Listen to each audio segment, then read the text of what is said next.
জাহিলিয়াতের যুগকে হার মানায় একটি মর্মান্তিক ঘটনা। কুমিল্লা দেবিদ্বার বড়শালগড় ইউনিয়ন।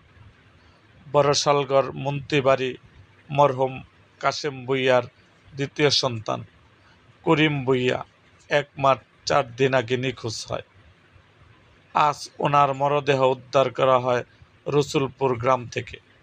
এই ঘটনার সাথে জড়িত নিজ স্ত্রী ও ওনার 2 সন্তান এবং করিম ভূঁইয়ার শালা সুমন্দি মিলে করিম ভূঁইয়ার হাত পা বেঁধে সেফটি ট্যাঙ্কির মধ্যে ফেলে রাখা হয়েছে।